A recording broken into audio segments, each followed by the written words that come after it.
sean muy altas para que no se volatilice, ¿sí? Para que no se evapore el producto y no estemos desperdiciando el producto.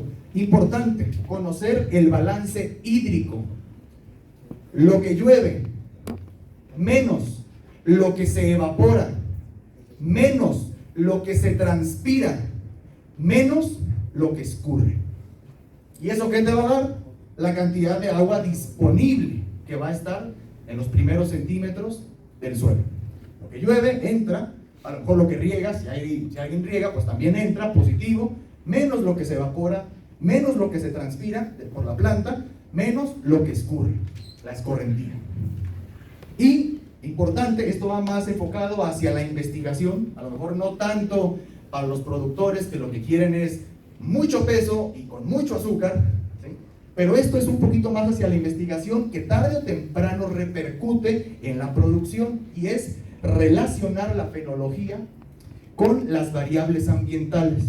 Al final casi les voy a presentar un resumen de algunos académicos que han presentado las temperaturas óptimas, los rangos de precipitación óptimos, de humedad óptimos para el desarrollo del agave, particularmente el Tequilana Weber. Les voy a poner cuáles son esos valores óptimos que ellos encontraron. Y esto lo pueden relacionar con la fenología. Por ejemplo, me adelanto un poquito. ¿Dónde han escuchado o dónde ustedes han comprobado que el agave acumula más azúcar? ¿En regiones frías o en regiones más cálidas? En regiones frías, con temperatura nocturna baja, pero no tan baja, porque después se estresa la planta, se retrasa y ya no produce. Entonces, bueno, dice, oye, bajas pero no tan bajas. Hoy está medio complicado eso, porque si es bajo, hay más riesgo de heladas. Entonces, es una especie ahí de simbiosis. Tiene que ser temperatura baja. Les voy a presentar los rangos de temperatura más adelante, pero no tanto. Por ejemplo, Altos Norte, La Chona, Zacatecas, que también ya hay por allá agave. Temperaturas mínimas, por ejemplo, este año, arriba de Jalostotitlán, de menos 8 grados. Imagínense. Consecutivo 3 días, menos 7, menos 8, menos 7 grados. Bueno, afortunadamente todavía no se han ido a plantar ahí cerca de esa zona en San Gaspar, en Jalostotitlán, que es la parte más fría del estado, es un microclima. También voy a hablar ahorita un poquito de eso. Pero bueno, el estado del tiempo nos permite relacionar la fenología, ver cómo se va comportando mi planta en función de la temperatura, la humedad, la precipitación, etc. ¿Cuándo tiene más azúcar la planta? ¿En septiembre o en marzo? Septiembre. ¿Qué dicen? En septiembre tiene más agua. Hay más humedad, hay más humedad disponible. Y en marzo, como hay menos agua, la proporción de azúcar con agua aumenta. Por lo tanto, los famosos grados Brix, que hay otras medidas para el total de azúcares, pero aumenta en marzo. Entonces las empresas también se preparan para comprar o vender, arman su estrategia en las temporadas donde les conviene, o vender con poca agua, o vender con mucho azúcar, no lo sé, ¿no? Pero bueno, es un dato para tomar en cuenta también en el clima, hasta en la parte de la logística, ¿no? De cuando vendo, cuando compro, etc. Ahora, ¿cómo usar? Les voy a poner un caso de estudio real. Este es un predio ubicado en Lagos de Moreno. ¿Qué podemos hacer? Esta información que yo les voy a mostrar es real, de un estudio que realizamos. Es información que de manera general uno puede obtener gratis. Servicio Meteorológico Nacional, Comisión Federal de Electricidad, que tiene estaciones, y uno puede buscarla. Pero llega un punto en el que si uno quiere particularizar a un predio, a una región en concreto, se quedan cortos esos datos y hay que aplicar otros métodos. Pero la primera aproximación está disponible, y al final también les puedo pasar las páginas donde pueden encontrar ese tipo de información. Esta es la configuración del predio. Aquí está la información general: altura máxima, altura mínima, pendiente media, etc. Rangos de temperatura climáticos, es decir, esto es lo que ha ocurrido en los últimos 30 o más años. ¿Cuál es el mes más frío aquí en Lagos de Moreno? Enero. Temperaturas mínimas promedio, 3 grados Celsius. En promedio las mínimas. Temperaturas máximas promedio en enero, sobre 22, 23. Temperatura media, pues el promedio de los dos, sobre los 13. Febrero, marzo, abril, etcétera, lo mismo. ¿Esto me dice el riesgo de heladas?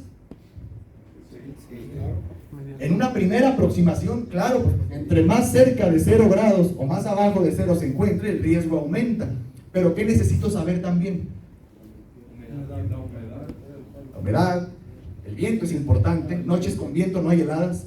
Cuando el viento se detiene, el aire frío se acumula, porque cuando hay viento se lo lleva y lo mezcla el aire frío con el aire caliente, pero cuando no hay viento, el aire frío baja y el aire caliente asciende y se empieza a acumular en las zonas más bajas. Entonces, la primera aproximación es esta: conocer el clima. Después, ¿qué podemos hacer? Ver los históricos, ¿perdón? La pendiente, ahorita vamos a llegar justo a ese tema, el topoclima. ¿Cómo se ha comportado el clima con la topografía del lugar? ¿Sí? Vamos a ver cómo interpretamos eso, efectivamente. Podemos hacer también un panorama de días con heladas. ¿Cuántos días se han presentado temperaturas menores a -2, menores a 0, menores a 5? Y minimizar, lo que decíamos al principio, minimizar riesgos. Podemos saber también cuánto llueve cada mes en promedio, ningún año es igual a otro. El promedio, ¿qué era? Pues juntas todos los años y ves más o menos qué es lo que uno esperaría. Bueno, no es sorpresa que julio sea el mes que más llueve, el que menos llueve, marzo. ¿Y qué pasa con la evaporación? ¿Cuándo hay más evaporación? Marzo, abril y mayo. Claro, tienes humedad de la temporada pasada, tienes las temperaturas más altas, no tienes nubosidad, entonces el agua regresa a la atmósfera y se va para otro lado, a la India, allá al sur de México, no sé qué, pero bueno, es un circuito, ¿no? Es un circuito cerrado. No puede entrar más agua del espacio, etc. Entonces un circuito cerrado que nada más redistribuye lo que hay. ¿Qué más tenemos? Vamos a hablar rápidamente de los microclimas. ¿Qué notan aquí interesante en esta figura? No es México, pero aquí se nota perfecto algo interesante. Desde luego acá tenemos nieve en la copa de las montañas. ¿Y dónde más hay nieve? Abajo. ¿Y qué pasa en medio? Entonces, ¿qué dicen? ¿Qué onda? ¿No que hace frío en las zonas bajas?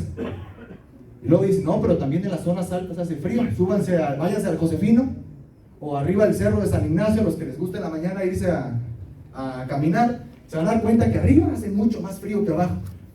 Entonces, ¿por qué nevó abajo? Por la micrometeorología. Vamos a ver qué es eso. Aquí tenemos en el eje horizontal, una clase breve de matemáticas, en el eje horizontal de las X, a lo mejor no digo X, para no recordar traumas. En el eje horizontal la temperatura y en el eje vertical la altura en kilómetros. ¿Cómo se comporta la temperatura? Así. La temperatura cerca del suelo, por el proceso que comentábamos hace ratito, disminuye porque el suelo se enfría más rápido que el aire. El suelo se enfría más rápido que el aire, una propiedad física de los materiales sólidos, en este caso del suelo. Entonces, como se enfría mucho más rápido por la noche, porque por el día tienes el sol ahí calentando, ¿qué pasa? El aire cercano al suelo, como está en contacto con el suelo, se enfría más rápido que el aire que está a 3, 4, 5 metros, por contacto, ¿no? Tienes el refrigerador, metes la mano y cada vez se va a ir congelando la mano de adentro hacia afuera, ¿no? Hacia tu cuerpo. Lo mismo pasa con el aire. Por lo tanto, aquí abajo tenemos temperaturas muy frías. Después el aire que está aquí arriba tarda mucho tiempo en llegar el aire frío a esta región. Pero entre más subes, las partículas de aire están más separadas por la gravedad. La gravedad las quiere mantener pegadas al suelo. Como hay menos gravedad arriba, pues las partículas están más separadas, y si están más separadas es como nosotros. Si nos juntamos, ¿qué pasa con nuestra temperatura? Aumenta. Si nos separamos, disminuye. Lo mismo pasa con las partículas, con las moléculas en este caso, que conforman el aire. Entonces la temperatura comienza a disminuir con la altura y tenemos nevadas de aquí para arriba y de aquí para abajo. ¿Sí? Entonces esto tiene que ver con la micrometeorología y los microclimas. Es importante conocerlos antes de hacer algún cultivo, ¿no? De llevarlo a cabo. Ahora, ¿cómo usar esta información? Este es el mismo caso real que les comentaba. Vean, esta es una simulación de cómo se comportaría el aire frío sin viento.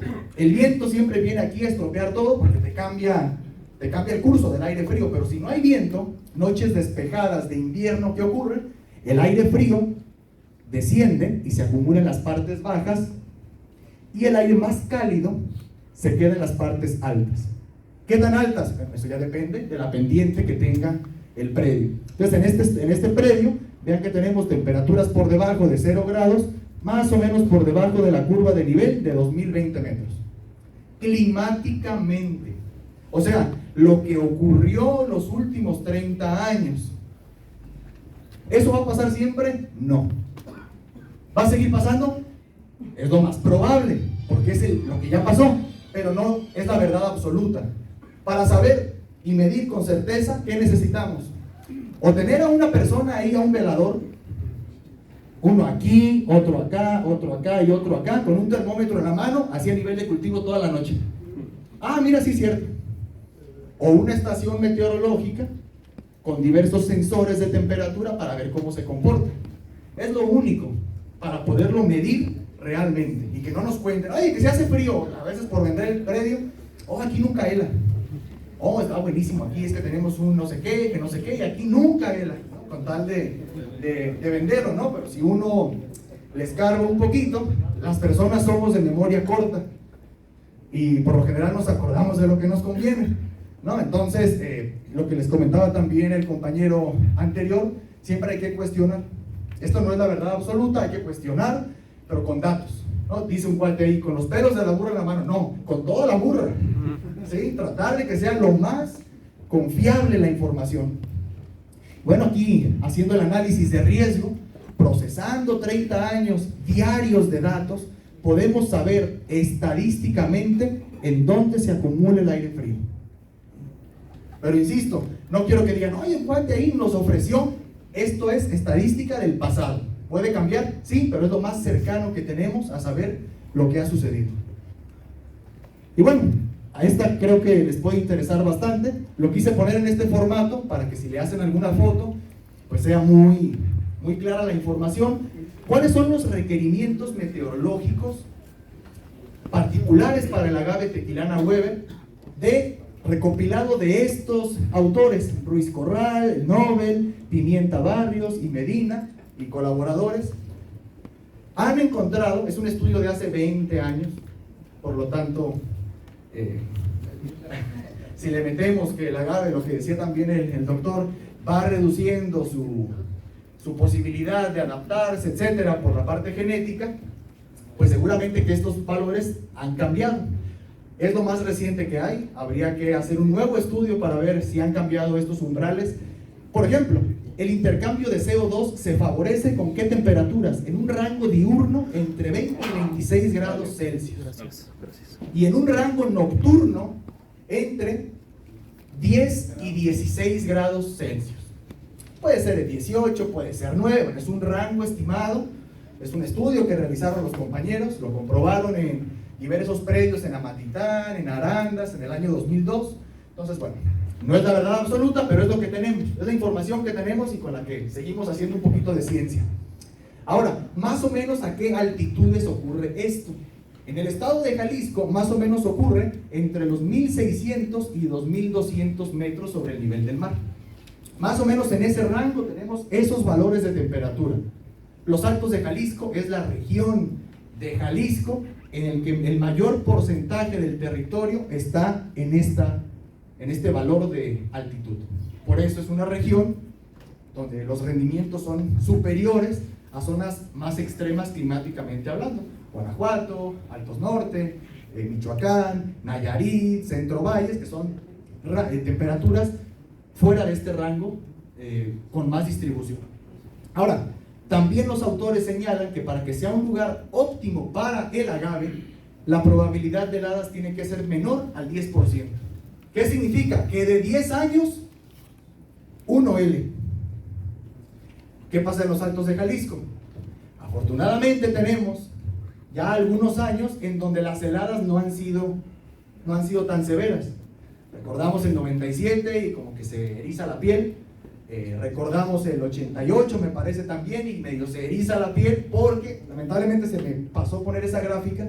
¿Saben a cuánto bajó la temperatura en el 97? Aquí en Arandas, la estación que está en el Tule, a -9.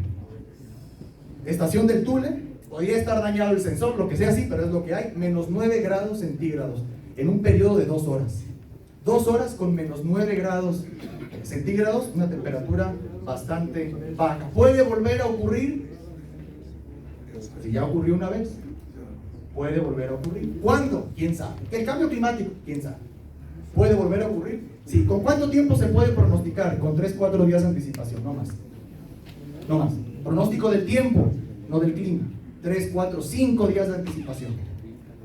La precipitación anual óptima para el agave, entre 700 y 1000 milímetros. En Arandas, ¿cuánto llueve en promedio? 900. Perfecto. Altos de Jalisco en promedio, 850. Perfecto el rango. Te vas a Guanajuato, 700, 650. Te vas a Altos Norte, 500, 600. Entonces todo esto tiene que ver, la explicación del rendimiento tiene una explicación desde el punto de vista meteorológico, son estos patrones que están aquí. Oye, ¿por qué acá sí hay rendimiento muy alto y acá no? Pues por esto, ¿verdad? Hay otras variables, el manejo, el uso, etcétera, pero ambientalmente es esto. Y humedad relativa media anual menor al 60%. ¿Por qué creen que la humedad tiene que ser relativamente baja?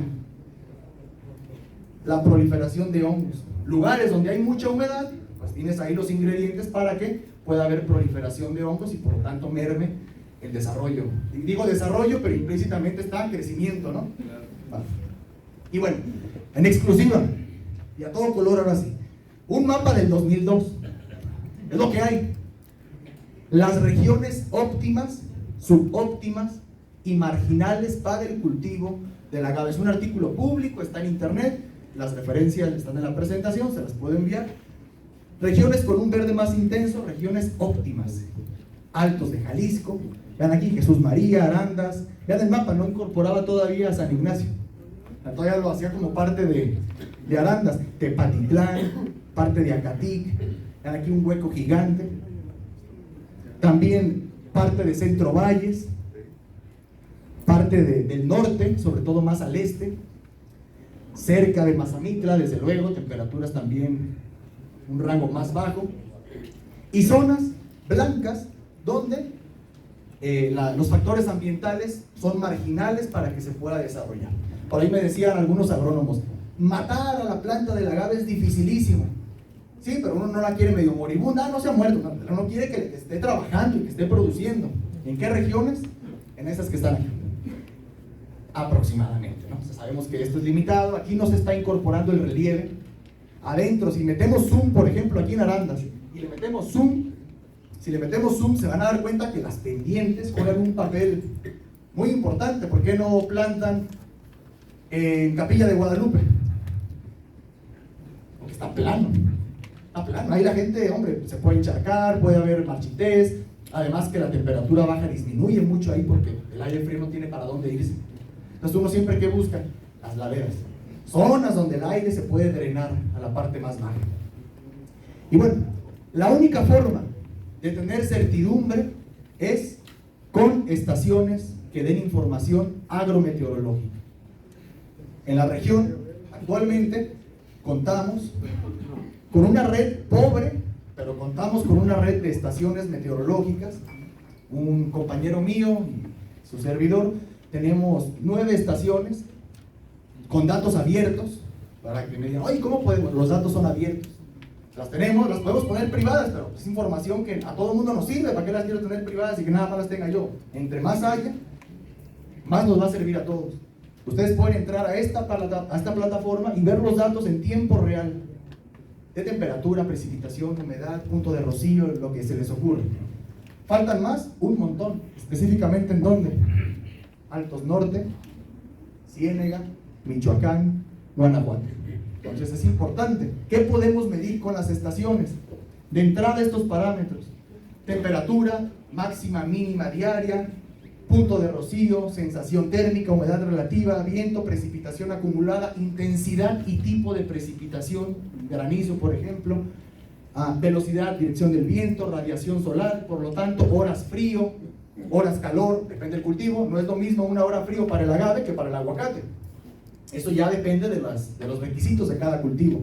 Estimación de la temperatura y humedad del suelo, estimación de la evaporación y transpiración de la planta, etc., ¿no? Entonces es información útil Y lo mejor de todo es que las estaciones en nuestra actualidad se consiguen casi en el Oxxo. ¿Sí? Son fáciles de conseguir. Son fáciles de conseguir. Entonces, creo que es una tarea pendiente que tenemos en la región, fomentar más este tipo de información para que nos ayude a conocer lo que está afectando el cultivo, que a muchas personas pues, nos da de comer, ¿no? Entonces, los invito también a ir pensando esa parte, tener información que es importante. La información es lo que actualmente mueve el mundo. El que tiene la información y la sabe usar, domina. Vean la reunión, y no me voy a meter en política, nomás esto, Biden, Trudeau y AMLO, se sabían sus cositas.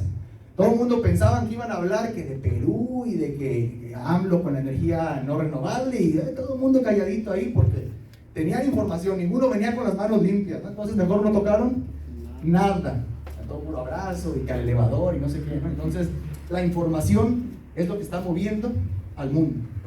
Y bueno, pues con esto me despido, muchas gracias. Si tienen alguna pregunta, al final no sé el organizador que comente, la podemos en privado o en plenaria, y también les dejo mi número, algún comentario o algo, con todo gusto, y en Facebook para que sigan el pronóstico.